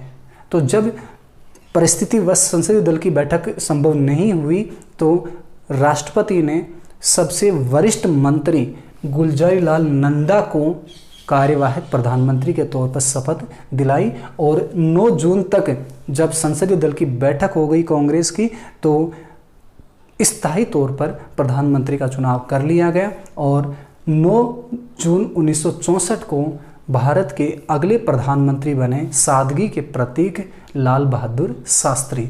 तो अगले प्रधानमंत्री के तौर पर हम पढ़ेंगे लाल बहादुर शास्त्री, जो कि 9 जून 1964 से लेकर 11 जनवरी 1966 तक भारत के प्रधानमंत्री रहे। इन 2 साल की अल्प अवधि में शास्त्री युग में कौन कौन सी महत्वपूर्ण घटनाएं घटी, कौन कौन सी महत्वपूर्ण राजनीतिक घटनाएं घटी, उनके बारे में हम पढ़ते हैं। और 1965 में भारत का पाकिस्तान से युद्ध हो गया, तो भारत पाक युद्ध 1965। देखिए, पहले से आर्थिक स्थिति खराब है, भारत में महंगाई और खाद्यान्न संकट की समस्या पहले से विद्यमान थी और 3 साल पहले ही चीन के साथ युद्ध हुआ था। ऐसी स्थिति में लाल बहादुर शास्त्री को एक सुदृढ़ नेता का परिचय देना था और वो परिचय दिया भी। खाद्यान्न संकट को दूर करने के लिए उन्होंने जय किसान का नारा दिया और युद्ध में युद्ध कौशल दिखाने के लिए जवानों को ललकारा, इसलिए उन्होंने जय जवान का नारा दिया। तो जय जवान जय किसान का नारा उस समय लाल बहादुर शास्त्री ने दिया। 1965 के भारत पाक युद्ध ये सितंबर के महीने में परवान पे चढ़ा था। तो सितंबर 1965 में भारत और पाकिस्तान के बीच में जो युद्ध हुआ उसमें स्वयं लाल बहादुर शास्त्री रणभूमि में जाकर हमारे रणबांकुरों को उन्होंने ललकारा था और ये कहा था कि 1 इंच जमीन भी हम वापस पाकिस्तान को नहीं देंगे। और इस युद्ध में पाकिस्तान को करारी हार का सामना करना पड़ा, लेकिन अंतर्राष्ट्रीय दबाव के चलते जब समझौता हुआ, और वो समझौता हुआ 10 जनवरी 1966 को ताशकंद में, इसलिए इसको ताशकंद समझौता कहा जाता है। ये ताशकंद तत्कालीन सोवियत संघ में था, वर्तमान में ये उज्बेकिस्तान में है। तो सोवियत संघ की मध्यस्थता से भारत और पाकिस्तान के बीच में ताशकंद समझौता हुआ और इस समझौते में ये तय हुआ कि भारत और पाकिस्तान है वो शांति से अपने सभी मसलों को हल करेंगे, साथ ही साथ जो विजित क्षेत्र है वो भी वापस लौटाने का इसमें फैसला हुआ। ये कहीं ना कहीं लाल बहादुर शास्त्री की इच्छा के खिलाफ था और उसी समझौते के दिन, उसी रात को लाल बहादुर शास्त्री का हृदयघात से देहांत हो गया। हालांकि लाल बहादुर शास्त्री का ये जो देहांत है ये रहस्य आज भी बना हुआ है। तो इस प्रकार से एक अल्प समय में लाल बहादुर शास्त्री का कार्यकाल रहा 1964 से 1966 में, और इस प्रकार से भारत के ऐसे प्रधानमंत्री जिनका विदेशी धरती पे देहांत हुआ वो लाल बहादुर शास्त्री थे। और खास बात है ये पहले व्यक्ति थे जिनको मरणोपरांत भारत रत्न दिया गया, यानी साल 1966 में ही इनको भारत रत्न से भी नवाजा गया। तो ये लाल बहादुर शास्त्री के कार्यकाल के दौरान महत्वपूर्ण घटनाक्रम। और अब हम चलते हैं इससे आगे। तो 1966 में जब लाल बहादुर शास्त्री का देहांत हुआ तो कांग्रेस में ये चर्चा जोर पकड़ने लगी कि अब अगला प्रधानमंत्री कौन होगा, क्योंकि नेहरू जैसा लोकप्रिय विराट व्यक्तित्व अब नहीं, लाल बहादुर शास्त्री जैसी सादगी के प्रतीक शख्सियत अब नहीं है। तो अब भारत का नेतृत्व या कांग्रेस का नेतृत्व कौन करे। तत्कालीन व्यवस्था वही गुलजारीलाल नंदा को कार्यवाहक प्रधानमंत्री बनाया गया। तो इस प्रकार से 11 जनवरी 1966 से लेकर 24 जनवरी 1966 तक गुलजारीलाल नंदा को कार्यवाहक प्रधानमंत्री बनाया गया और उसके बाद में किसी को भी कार्यवाहक प्रधानमंत्री नहीं बनाया गया। तो भारत के एकमात्र कार्यवाहक प्रधानमंत्री गुलजारीलाल नंदा ही हैं जो 2 बार कार्यवाहक प्रधानमंत्री बने थे, एक बार तो नेहरू के देहांत के बाद और एक बार लाल बहादुर शास्त्री के देहांत के बाद। जनवरी 1966 24 जनवरी तक आते आते कांग्रेस ने अपना नेता डिसाइड कर लिया था और वो नेता थी इंदिरा गांधी। तो इस क्रम में अब बारी है इंदिरा युग की, यानी इंदिरा गांधी जो 1966 से लेकर 1977 तक प्रधानमंत्री रही। देखिए इंदिरा गांधी को वरिष्ठ कांग्रेसी नेताओं के द्वारा अनुभवहीन माना गया, लेकिन आगे चलकर इंदिरा गांधी ने जिस तरह का प्रदर्शन किया प्रधानमंत्री के रूप में तो वह एक सुदृढ़ नेता के रूप में बनकर उभरी और इसीलिए आगे चलकर आयरन लेडी के नाम से भी वो मशहूर हुई। और साथ ही साथ उनको संगठन और सरकार का थोड़ा बहुत अनुभव था भी, कि जैसे 1958 में इंदिरा गांधी कांग्रेस की अध्यक्ष बनी थी, तो इस हिसाब से उसे कांग्रेस पार्टी के संगठन का भी अनुभव था। और इसी तरह शास्त्री जी की सरकार में यानी 1964 से 66 में वह सूचना एवं प्रसारण मंत्री भी रही। तो इस प्रकार से इंदिरा गांधी को संगठन का और सत्ता का दोनों का थोड़ा बहुत अनुभव था। तो 1966 से 77 तक जो इंदिरा गांधी का पहला कार्यकाल रहा उसमें कौन कौन सी महत्वपूर्ण घटनाएं हुई वो सब हम पढ़ते हैं। देखिए 1 साल के भीतर ही इंदिरा गांधी को चुनाव का सामना करना पड़ा, यानी चौथे आम चुनाव 1967 को हुए। चौथे आम चुनाव ये पहले आम चुनाव थे जिसमें नेहरू के बिना कांग्रेस को चुनाव मैदान में उतरना था। इससे पहले हमने पढ़ा कि 3 आम चुनावों में कांग्रेस का वर्चस्व रहा और उसका नेतृत्व भी जवाहरलाल नेहरू के पास था, लेकिन अब जवाहरलाल नेहरू के बिना ही मैदान में उतरना था। साथ ही साथ कांग्रेस की लोकप्रियता में भी गिरावट आई थी। एक तो भारत ने जो जल्दी जल्दी युद्ध झेले और इसी की बदौलत भारत में जो आर्थिक संकट की स्थिति पैदा हुई तो कांग्रेस की जो छवि थी उसमें भी काफ़ी कमी आई। तो ऐसी स्थिति में अब चुनौती थी कि कांग्रेस अपने पुराने जो परफॉर्मेंस है, पुराने जो प्रदर्शन है उसको बरकरार रखें। तो इंदिरा गांधी के नेतृत्व में 1967 का चुनाव लड़ा गया। 1967 का चुनाव लड़ा गया तो केंद्र में जैसे तैसे कांग्रेस की सरकार बन गई, लेकिन कई राज्यों में कांग्रेस को सत्ता से हाथ धोना पड़ा। तो इस प्रकार से हम कह सकते हैं कि 1967 के चुनाव में कांग्रेस के वर्चस्व को चुनौती मिली और एक तरह से गैर कांग्रेसवाद का नारा दिया गया। राम मनोहर लोहिया के नेतृत्व में गैर कांग्रेसवाद का नारा भी 1967 के चुनाव में देखने को मिला। हालांकि 1967 के चुनाव परिणाम के बाद प्रधानमंत्री के लिए भी इंदिरा गांधी को थोड़ी बहुत चुनौती मिली और वो चुनौती मोरारजी देसाई से थी। यानी कांग्रेस के कुछ लीडर मोरारजी देसाई को भी पसंद करते थे, लेकिन अंततः इंदिरा गांधी के पक्ष में अधिक सांसद थे और इस प्रकार से इंदिरा गांधी को प्रधानमंत्री बनाया गया और मोरारजी देसाई को उप प्रधानमंत्री बनाया गया। ये भारत के दूसरे उप प्रधानमंत्री थे। पहले उप प्रधानमंत्री सरदार वल्लभ भाई पटेल थे। देखिए, इंदिरा गांधी के कार्यकाल को इस रूप में भी याद रखा जाता है कि इस कार्यकाल के दौरान कार्यपालिका और न्यायपालिका के बीच में भी एक संघर्ष का दौर देखा गया और इस संघर्ष के दौर में ही 1967 में ही एक वाद आया था जो था गोलकनाथ बनाम पंजाब राज्य। गोलकनाथ बनाम पंजाब राज्य।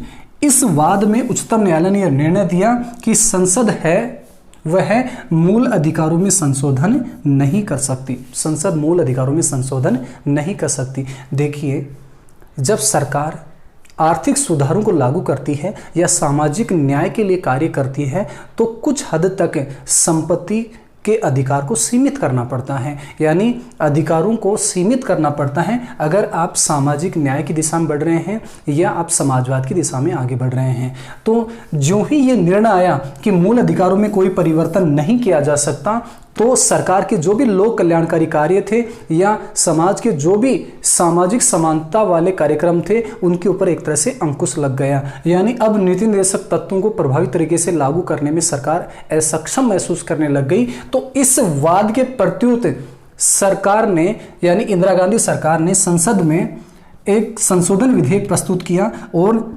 24वां संविधान संशोधन कर दिया। संविधान में 24वां संशोधन किया गया और वो संशोधन 1971 में किया। 1971 में ये जो संशोधन किया, इसमें ये उल्लेख कर दिया संविधान में कि संसद है संविधान में जैसा चाहे वैसा परिवर्तन कर सकती है, जैसा चाहे वैसा परिवर्तन कर सकती है। ये जोड़ दिया गया संविधान के अनुच्छेद 368 में। देखिए, हमने संविधान के मूल ढांचे वाला एक चैप्टर पढ़ा था, ये हमारा पीछे वीडियो भी है, तो उसमें हमने ये पूरी की पूरी ये टकराव वाली कहानी पढ़ी थी, लेकिन अब संदर्भवश थोड़ा बहुत इसका उल्लेख कर लेते हैं। तो इस प्रकार से 1967 के गोलकनाथ बनाम पंजाब राज्य वाले केस में उच्चतम न्यायालय ने निर्णय दिया कि वो मूल अधिकारों में संशोधन नहीं कर सकती। इसके प्रत्युत्तर संसद ने 24वां संविधान संशोधन कर दिया और कह दिया गया कि मूल अधिकारी नहीं, संविधान के किसी भी भाग में जैसा चाहे वैसा परिवर्तन किया जा सकता है। और इसी के साथ 25वां संशोधन भी कर दिया गया 1971 में, जिसमें अनुच्छेद 31C जोड़ा गया। 31C जोड़ा गया और इस संशोधन के माध्यम से मूल अधिकारों पर ध्यान दीजिए, मूल अधिकारों पर नीति निर्देशक तत्वों को वरीयता दी गई। नीति निर्देशक तत्वों को वरीयता, इसका मतलब क्या हुआ कि नीति निर्देशक तत्वों को लागू करने के लिए अगर कोई मूल अधिकार बीच में आता है तो उस मूल अधिकार को सीमित किया जा सकता है। यानी इन दोनों में टकराव की स्थिति में नीति निर्देशक तत्वों को महत्व दिया जाएगा। ये संविधान के अनुच्छेद 31C को जोड़कर ये प्रावधान कर दिया गया। तो इस प्रकार से ये एक तरह से जवाब था उच्चतम न्यायालय को संसद या इंदिरा गांधी सरकार के द्वारा। उसके बाद में हमें पता ही है कि 1973 में एक बहुचर्चित वाद आया था और वो था केशवानंद भारती वाला, और उसमें इन सभी अटकलों पर विराम लगाते हुए उच्चतम न्यायालय ने कहा कि हाँ, संविधान संशोधन की शक्ति संसद के पास है, लेकिन वह संविधान के मूल ढांचे को नहीं बदल सकती। तो मूल ढांचे का कॉन्सेप्ट केशवानंद भारती बनाम केरल राज्य वाले केस में आया था।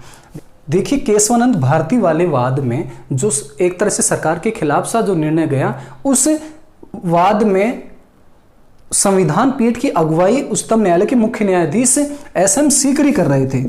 एस.एम. सीकरी ये मुख्य न्यायाधीश थे और ये सेवानिवृत्त के कुछ दिनों पहले ही इस तरह का ये निर्णय दिया गया था। तो जब वैसे परंपरा तो ये बनी हुई थी कि अगर मुख्य न्यायाधीश का पद खाली होता है तो उच्चतम न्यायालय का जो सबसे वरिष्ठ न्यायाधीश है वह अगला मुख्य न्यायाधीश बनता है। लेकिन इस परंपरा को न मानते हुए इंदिरा गांधी सरकार ने 3 न्यायाधीशों की वरिष्ठता का उल्लंघन किया, यानी 3 न्यायाधीशों की वरिष्ठता का उल्लंघन करते हुए चौथे न्यायाधीश को मुख्य न्यायाधीश बनाया और वो थे अजीत नाथ रे। अजीत नाथ रे को मुख्य न्यायाधीश नियुक्त किया। जब सीकरी रिटायर्ड हो गए तो अगला मुख्य न्यायाधीश 3 न्यायाधीशों की वरिष्ठता का उल्लंघन कर चौथे नंबर के जो न्यायाधीश थे उनको मुख्य न्यायाधीश बनाया गया। और ये जो 3 न्यायाधीश थे, न्यायाधीश हेगड़े, ग्रोवर और सेलेट, इन तीनों न्यायाधीशों ने विरोध स्वरूप इस्तीफा दे दिया था। तो इस प्रकार से ये राजनीतिक हलकों में या मीडिया में ये न्यूज़ भी छाने लगी कि किस तरह से प्रतिबद्ध न्यायपालिका बनती जा रही है, यानी एक ऐसी न्यायपालिका जो सरकार के इशारों पर चले। तो इस तरह से ये महत्वपूर्ण घटनाक्रम घटा 1973 में और ये दौर हम देख रहे हैं जिसमें कार्यपालिका और न्यायपालिका के बीच में एक टकराव की स्थिति भी बनी हुई थी। चलिए किसी और दूसरे तथ्य को पकड़ते हैं। 1967 की ही एक महत्वपूर्ण घटना, नक्सलवाद का जन्म होना। नक्सलवाद 1967 में पश्चिम बंगाल में एक जगह है नक्सलबाड़ी। वहाँ कुछ किसान नेताओं ने एक आंदोलन शुरू करने का निर्णय लिया। किसान नेता जैसे कन्यू सान्याल है, चारू मजूमदार है, इस तरह के जो किसान नेता थे, इन्होंने किसानों के हक में, मजदूरों के हक में सरकार को झुकाने के लिए संघर्ष का सहारा लिया। आगे चलकर ये जो आंदोलन था ये हिंसक होता गया और आज हम देखते हैं कि नक्सलवाद भारत के 15 से अधिक राज्यों में और 200 से अधिक जिलों में फैल चुका है और आए दिन भारत की जो सीआरपीएफ हैं उनसे इनका सामना होता रहता है। और ये ऐसे दुश्मन हैं जो पीठ पीछे वार करते हैं, यानी गुरिल्ला युद्ध पद्धति इनका प्रमुख हथियार है, यानी छुपकर वार करना इनका प्रमुख हथियार है। तो नक्सलवाद जो कि सदिच्छा से शुरू हुआ था, किसान और मजदूरों के हक में शुरू हुआ था, वो आगे चलकर हिंसक रूप इसने धारण कर लिया और आज ये आतंकवाद का एक स्वरूप है जो भारत के सामने सबसे बड़ी चुनौती है।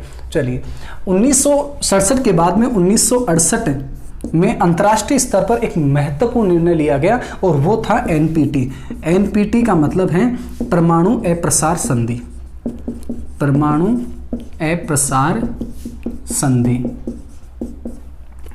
देखिए विश्व की जो 5 महाशक्ति थी वो 1968 तक आते आते परमाणु संपन्न हो चुकी थी और तब उन्होंने निर्णय लिया कि इन परमाणुओं का और ज्यादा विस्तार नहीं होना चाहिए और इसलिए परमाणु अप्रसार संधि यूएनओ के पटल पर लाई गई और इस प्रकार से ये एक प्रकार से विकसित देशों का विकासशील देशों पर दबदबा बनाए रखने की एक संधि थी जो भेदभावपूर्ण थी और इसी वजह से इंदिरा गांधी ने इस संधि पर हस्ताक्षर करने से इनकार कर दिया। यानी भारत ने यह फैसला लिया इंदिरा गांधी के नेतृत्व में कि भारत एनपीटी पर हस्ताक्षर नहीं करेगा। ये जो संधि थी ये 1 जुलाई 1968 को इसके ऊपर हस्ताक्षर शुरू हुए और उसके बाद 5 मार्च 1970 को ये संधि लागू हो गई। इसके बाद अगली जो घटनाक्रम है इंदिरा गांधी के काल में वो है 1969। देखिए 1969 का जो साल है वो बहुत ही ज़्यादा उठापटक वाला साल रहा है इंदिरा गांधी, कांग्रेस या पूरे भारत के लिए। कैसे? सबसे पहले तो इंदिरा गांधी ने समाजवादी कदम उठाते हुए 14 बैंकों का राष्ट्रीयकरण किया। 14 बैंकों का राष्ट्रीयकरण, यानी ये जो बैंक हैं उनमें आम जन की भी भागीदारी सुनिश्चित हो सके, इसलिए इन बैंकों का जो निजी क्षेत्र में थे ये 14 बैंक, इनको सार्वजनिक क्षेत्र में ले लिया गया, यानी कि सरकार ने अपने नियंत्रण में ले लिया। तो इसको बहुत बड़ा एक समाजवादी कदम माना गया जिससे कि वित्तीय समावेशन की संभावनाएं खुल जाएं। यस, तो यहाँ तक ये जो निर्णय था, इस निर्णय में इंदिरा गांधी ने एक तरह से एकपक्षीय भूमिका निभाई और अपने जो वरिष्ठ जो कांग्रेसी नेता थे उनको धीरे धीरे दरकिनार करना शुरू कर दिया। उसके बाद 1969 में ही राष्ट्रपति के चुनाव होने थे और राष्ट्रपति के चुनाव बहुत ही दिलचस्प होने वाले थे। और ये चुनाव क्यों हुए और इनका क्या विस्तृत स्वरूप है, ये हमने राष्ट्रपति के चुनाव से संबंधित जो क्लास है, वीडियो है, उसमें डिटेल से डिस्कस किया था। लेकिन फिर भी संदर्भवश यहाँ पर इसकी थोड़ी सी चर्चा कर लेते हैं। 1969 में जब राष्ट्रपति के चुनाव हुए, डॉक्टर जाकिर हुसैन का असामयिक निधन हो गया, तो उसके बाद में नए राष्ट्रपति के चुनाव हुए। तो कांग्रेस के जो वरिष्ठ नेता थे, जिस समूह को सिंडिकेट बोला जाता था, तो वो तो नीलम संजीव रेड्डी को अगला राष्ट्रपति चाहते थे, लेकिन इंदिरा गांधी वीवी गिरी को राष्ट्रपति बनवाना चाहती थी। तो इस मुद्दे के ऊपर काफ़ी कुछ संघर्ष कांग्रेस के भीतर ही हुआ। अंततः कांग्रेस के जो अधिकृत प्रत्याशी थे नीलम संजीव रेड्डी, वो चुनाव हार गए और इंदिरा की पसंद जो निर्दलीय उम्मीदवार थे वीवी गिरी, वो चुनाव जीत गए। और इस मुद्दे पर 1969 में ही फिर कांग्रेस का विभाजन हो गया। कांग्रेस का विभाजन यानी अब असली कांग्रेस कौन सी है? जो वरिष्ठ नेतृत्व के पास जो कांग्रेस थी, उस कांग्रेस को कांग्रेस ओ कहा गया, यानी कि ऑर्गेनाइजेशन। और जो इंदिरा के पास कांग्रेस थी, उसको नाम दिया गया कांग्रेस आर, यानी कांग्रेस रिक्विजिशन। तो इस प्रकार से कांग्रेस का विभाजन हो गया। यस, अब कांग्रेस ऑर्गेनाइजेशन यानी जो संगठन, कांग्रेस पार्टी के अध्यक्ष और इनके नेतृत्व में जो कांग्रेस बनी, वो कांग्रेस संगठन कहलाई। और इंदिरा के नेतृत्व में जो मांग और आह्वान पर आधारित थी, वो कांग्रेस आर यानी कि रिक्विजिशन कहलाई। तो इस प्रकार से कांग्रेस का विभाजन हो गया। अब कांग्रेस का विभाजन होते सीधी सी बात है कि इंदिरा गांधी अल्पमत में आनी थी। विश्वास मत की बात आई तो इंदिरा गांधी को कम्युनिस्टों ने सहायता दी और इस प्रकार से इंदिरा गांधी की सरकार गिरी तो नहीं, चलती रही। लेकिन आगे चलकर इंदिरा ने यह निर्णय लिया कि आखिर कब तक अल्पमत की सरकार हम चलाएंगे। और इस प्रकार से दिसंबर 1970 में इंदिरा गांधी ने लोकसभा को भंग करने का फैसला ले लिया, यानी कि चुनाव की घोषणा कर दी। हालांकि चुनाव कार्यकाल के हिसाब से तो 1972 में होने थे, क्योंकि चौथे आम चुनाव 1967 में हुए थे, लेकिन समय से पहले ही लोकसभा को भंग कर दिया गया। और ये पहली बार ऐसा हुआ जब लोकसभा को कार्यकाल से पहले ही भंग कर दिया गया। तो इस प्रकार से 1971 में चुनाव हुए और ये 5वें आम चुनाव थे। तो 5वें आम चुनाव 1971 में हुए और 1971 में जो चुनाव होने वाले हैं वो काफ़ी दिलचस्प होने वाले हैं, क्योंकि इसमें मुकाबला विपक्ष से भी है, इसमें मुकाबला अपनों से भी है। 5वें आम चुनाव में मुकाबला था वो बड़ा ही रोचक था। इंदिरा गांधी की जो पार्टी थी कांग्रेस आर, उसको चुनाव चिन्ह गाय और बछड़ा मिला। और इस प्रकार से, हालांकि आपको बता दें कि कांग्रेस को हाथ का निशाना वो बहुत बाद में मिला था, यानी कि 1977 के बाद में। अब तक इंदिरा हटाओ की पूरी रणनीति बन चुकी थी। इंदिरा हटाओ यानी जो कांग्रेस ओ और विपक्षी दल एकजुट हो गए और उन सब ने एक स्वर में ये नारा बुलंद किया कि इंदिरा को हटाओ और देश को बचाओ। यस, इंदिरा गांधी ने इसके प्रत्युत्तर क्या नारा दिया? इंदिरा ने कहा कि ये सब लोग इंदिरा को हटाना चाहते हैं, जबकि मैं यानी कि कांग्रेस आर है वो गरीबी हटाना चाहती हैं। तो इंदिरा ने 1971 के चुनाव में जो नारा दिया वो था गरीबी हटाओ। तो गरीबी हटाओ का नारा दिया और ये गरीबी हटाओ का नारा जनता को इतना पसंद आया, जैसे कि 2014 में पसंद आया था लोगों को, अच्छे दिन आने वाले हैं, ठीक इसी तरह से ये नारा भी काफ़ी पसंद आया। और जब चुनाव परिणाम आए तो इंदिरा गांधी ने विपक्ष का सोपड़ा साफ कर दिया था। यानी कुल 518 सीटों के ऊपर चुनाव हुए थे और 518 में से कांग्रेस यानी इंदिरा गांधी ने 352 सीटें हासिल की, जो कि 2/3 बहुमत से भी कहीं ज़्यादा थी। देखिए, जब 1969 में कांग्रेस का विभाजन हुआ तो ये बात चली कि असली कांग्रेस कौन सी है। एक को पुरानी कांग्रेस कहा गया, एक को नई कांग्रेस, इंदिरा के नेतृत्व में नई कांग्रेस। और आगे चलकर 1971 के चुनाव में अब ये सिद्ध हो गया कि असली कांग्रेस इंदिरा वाली कांग्रेस है। तो इस प्रकार से विपक्षी लगभग साफ हो गए। तो 1971 के चुनाव में इंदिरा ने बहुत ही शानदार प्रदर्शन किया। विजय रथ पे सवार इंदिरा गांधी ने कुछ महत्वपूर्ण फैसले लिए और महत्वपूर्ण फैसलों में जैसे कि 1971 में संवैधानिक संशोधन 26वां किया गया था, 26वां संशोधन। और इस संशोधन के माध्यम से राजाओं का जो प्रीवी पर्स था वो समाप्त कर दिया गया। तो 26वें संविधान संशोधन 1971 के द्वारा इंदिरा गांधी सरकार ने राजाओं को जो प्रीवी पर्स देना तय हुआ था 1947-48 में, उस प्रीवी पर्स को अब समाप्त कर दिया। और अब 1971 की ही महत्वपूर्ण घटना जिसने इंदिरा गांधी को भारत में ही नहीं विदेश में भी काफ़ी लोकप्रिय नेता बना दिया, वो था भारत पाक युद्ध। भारत पाक युद्ध। और इस युद्ध में बांग्लादेश का जन्म हुआ, विश्व मानचित्र पर एक नए देश का आविर्भाव हुआ बांग्लादेश का, और इसके निर्माण में भारत की निर्णायक भूमिका रही। तो इस युद्ध में इंदिरा गांधी ने समस्त अंतर्राष्ट्रीय समीकरणों को भी एडजस्ट किया। सबसे पहले अमेरिका से बात की। अमेरिका से कोई खास रिस्पॉन्स नहीं मिलने पर वह सीधी मॉस्को गई और वहां जाकर रूस यानी तत्कालीन सोवियत संघ के साथ 20 वर्षीय मैत्री संधि की। 20 वर्षीय मैत्री संधि, और ये अगस्त 1971 की बात है। तो अगस्त 1971 में 20 वर्षीय मैत्री संधि की। और उसके बाद दिसंबर 1971 को भारत और पाकिस्तान का युद्ध हुआ, और इस युद्ध में भारतीय सेना ने निर्णायक जीत हासिल की। 16 दिसंबर 1971 को पाकिस्तानी सेना ने भारतीय सेना के समक्ष आत्मसमर्पण कर दिया, और इस युद्ध की विजय के साथ और बांग्लादेश के निर्माण के साथ इंदिरा गांधी की छवि में 4 चांद लग गए। और उसके बाद में जब 1972 में राज्यों में चुनाव हुए, तो जिन राज्यों में कांग्रेस सत्ता से बेदखल हो गई थी वो राज्य वापस प्राप्त कर लिए, और इस प्रकार से 1972 तक आते आते पूरे भारत में इंदिरा या कांग्रेस का डंका बजने लग गया था। और उस समय ये नारा जोरों पर था कि Indira is India, India is Indira, यानी इंदिरा इंडिया का पर्याय बन चुकी थी। और 1972 में ही शिमला समझौता किया गया।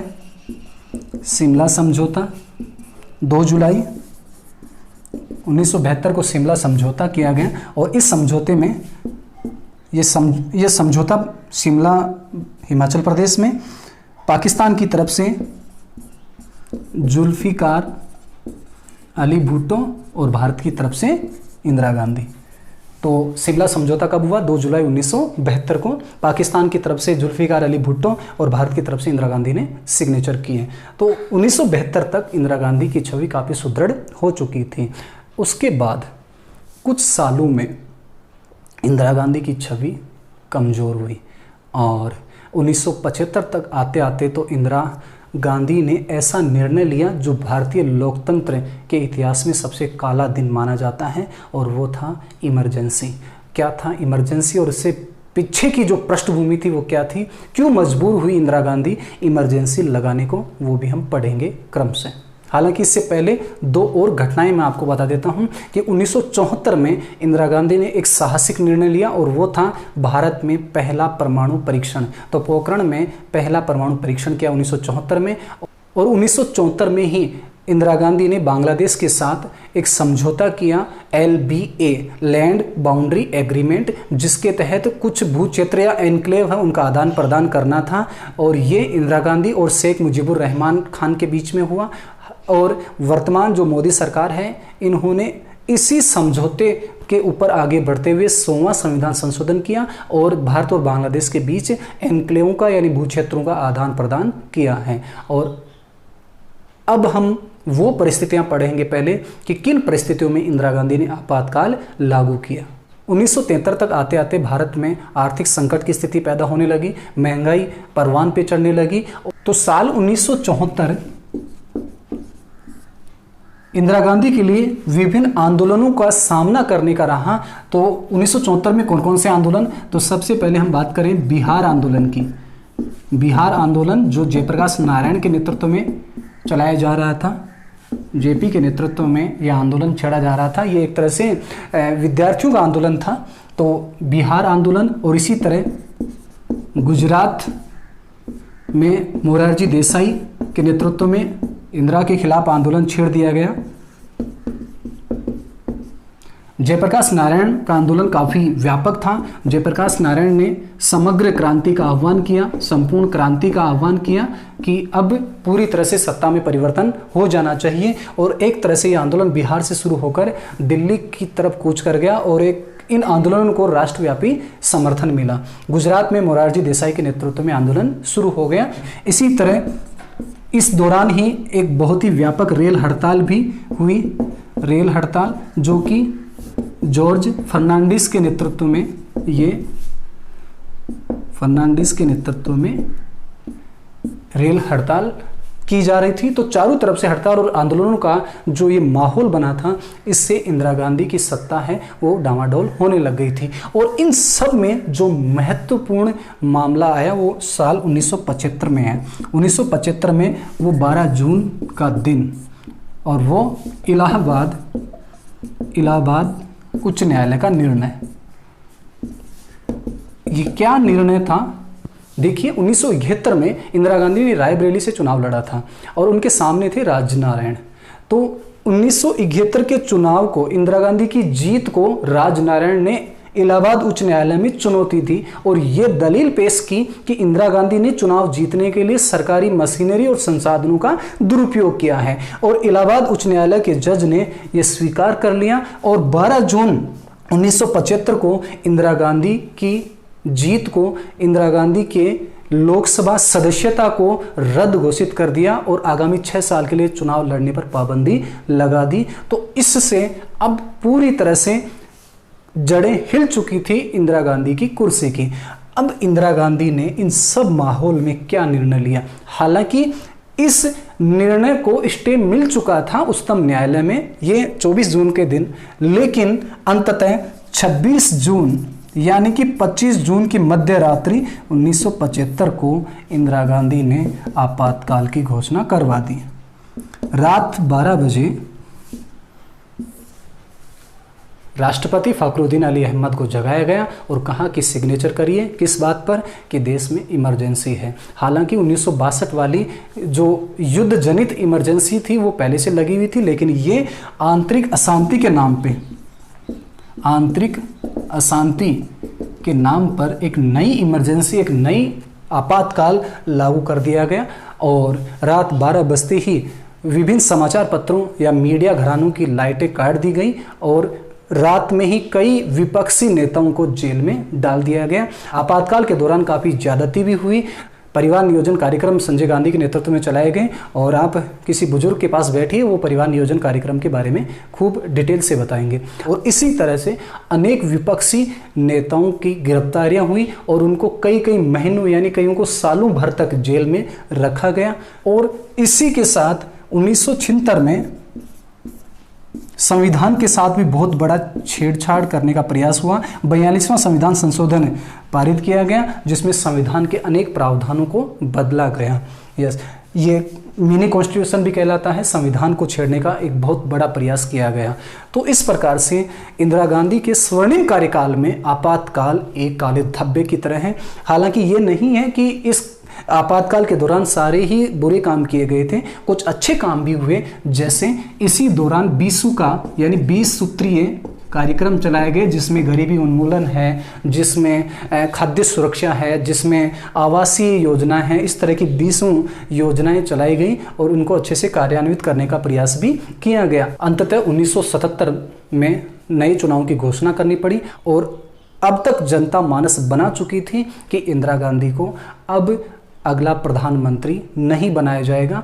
और यही लोकतंत्र की बड़ी ताकत है कि जनता जनार्दन होती है। चाहे आप कितने भी संस्थाओं को अपने अधीन बना लीजिए, अंततः जब आपको जनता की अदालत में जाना होगा तो जनता ही भाग्य विधाता है और वह उसके ऊपर किए गए किसी भी जुल्म को नहीं भूलती है। अब विभिन्न जो विपक्षी दल थे वो एकजुट हुए। 4-5 विपक्षी दलों ने मिलकर जनता पार्टी के नाम से एक नई पार्टी बनाई और इस प्रकार से 1977 का जब चुनाव हुआ, 6वां आम चुनाव 1977 का, ये बड़ा परिवर्तनकारी हुआ और पहली बार ऐसा हुआ कि देश में गैर कांग्रेसी सरकार बनी। और वो गैर कांग्रेसी सरकार किस तरह से चली ये हम अगले भाग में देखेंगे। आज के लिए इतना ही। बहुत बहुत धन्यवाद।